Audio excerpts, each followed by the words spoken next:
This is Black History Month in the United States, a time to remember the past and recognize the contributions of Black Americans. But it's also a time for looking forward. What can be done to improve race relations in the United States and provide more opportunities for blacks so they may truly obtain the American dream?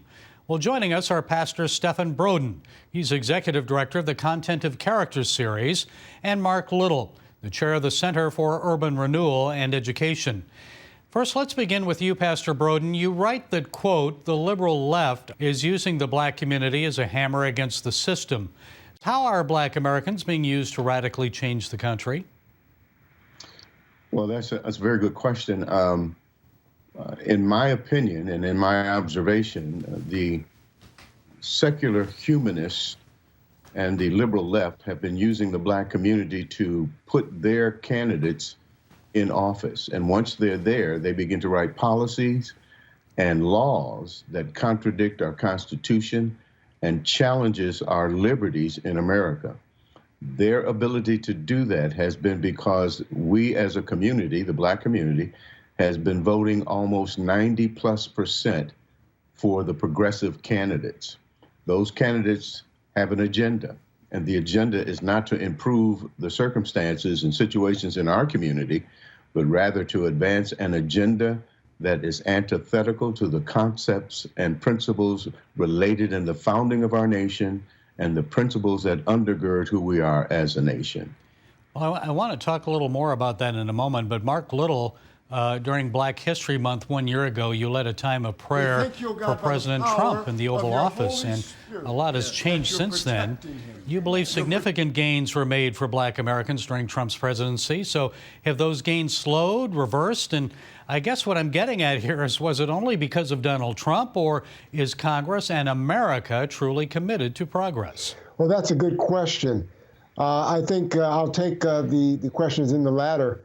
I think the current makeup of the Congress is intent on rolling back those things that really benefited the black community.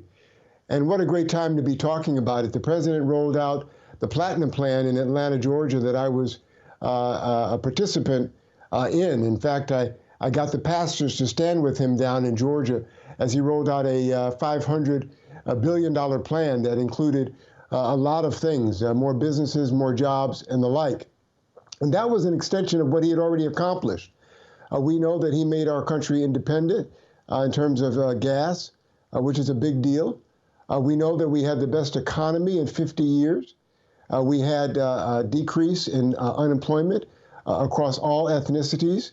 Now, of course, every Republican president turns back the Hyde Amendment and the Mexico City policy to prevent taxpayer funds from being used for abortion. But this president went beyond that.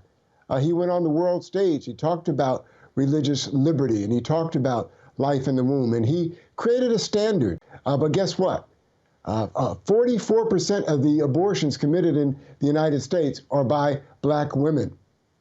And so for me, he helped roll back a lot of things that not only were hurtful to the black community, but he put things in place that were helpful. And we're now seeing the dismantling of that. The Obama Civil Rights Administration, Commission, found that illegal aliens disproportionately impacted black workers. And now we're seeing what is an open border policy, not just by this president, but by this party, that works against black workers and black families. So we have a real problem with what's happening in this country and with our leadership today. He also pushed for and signed historic criminal justice reform legislation into law. Marc, is that making a difference? Or are we still committed to the First Step Act? I tell you, well, that's certainly still in place, and you just don't blink, because it might not be. But I tell you, on that very issue alone, we are looking at the impact of what Joe Biden put in place. He stood on the Senate floor with Senator Strom Thurmond in 1991, and he talked about the impact of crack cocaine and how he was going to make sure that this scourge of black cocaine use was going to be punished. And in fact, in 1994, with the crime bill, he did just that. They made sure that people caught with 5 grams of crack cocaine did 5-year minimum sentences, while, of course, the most affluent folks often not African Americans, who used powder cocaine, got 500 grams in 5 years. We really need to focus on rehabilitation in our prison system. Now, there's a struggle on that issue as district attorneys across our nation, largely propped up by George Soros, let out violent criminals that now are in our streets, mowing down people in parades that should have been locked up. We've got the no cash bail system and things that are really not helpful to our communities. Pastor Broden, back to you. How about these ideas of equity, diversity, and inclusion? Are those noble goals that should be achieved by American society? I know you wrote the book Pawns of Change, so I'm assuming here you believe these are not only, or probably just buzzwords to make black people feel better, and they're actually ideas that are keys to advancing that radical political agenda you had mentioned. Well, there are certain words in that list that you represented that is not consistent with the principles that undergird this nation and made it great. When we think of equality, it is something that's quite different from equity as represented by the liberal left. Equity for them is sort of a level playing field where everyone has the same outcome.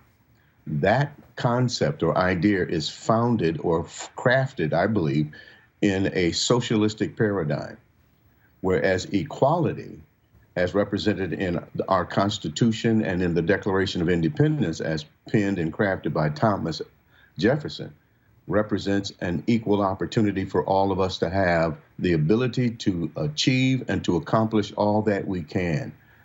An equal access, if you will, to the privileges and liberties that are available to all under our Constitution. And so there are language or what is called a dialect that is connected to the socialist movement in America that is radically changing our perception of ourselves, the perception of the founding of our nation, and is coming under the auspices or design, or I should say better, the philosophies of the left. Darwinism, communism, Marxism, socialism, feminism, all those isms are ideas or philosophies that were crafted by men and women who hated this Constitution and hated God. Okay, we're going to take a break, and coming up, race relations and what Christians and other people of faith can do to help move the country forward despite the efforts of extremists to divide us.